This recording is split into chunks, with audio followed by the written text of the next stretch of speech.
ঈদ না ঘুরতে আসছে, পরে উপর থেকে ওইটা ফেলে দিছে আর নিচের যে স্ট্যান্ডের পা আছে না ওইটা বেঁকে গেছে, না পারতেছে উপরে রাখতে, না পারতেছে কিছু করতে। পরে এখন আমরা টুলের উপরে বোতল দিয়ে রাইখা রিং লাইট উপরে আলো দিয়ে তারপরে আবার নিচে বসে লাইভ করতে হইতেছে, নাচতেও পারতেছি না। হ্যাঁ গো ময়না, দেখো আমার আমার হচ্ছে, দেখো আমার ইয়ার প্রবলেম, স্টেনের প্রবলেম। আমি স্টেনের জন্য আমি লাইভ করতে পারতেছি না। সো আমারও একই সমস্যা হয়ে গেছে। থ্যাংক ইউ এমডি সুমন, বললে সুমন আমারও সমস্যা আজকে। Thank you Suman.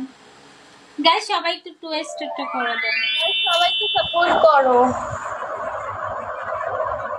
হ্যাঁ গাইস সবাই একটু সাপোর্ট করেন, পারফরমেন্স দেখেন। একটা ডান্স কর। না না না থ্যাংক ইউ। देखो जान लो तुम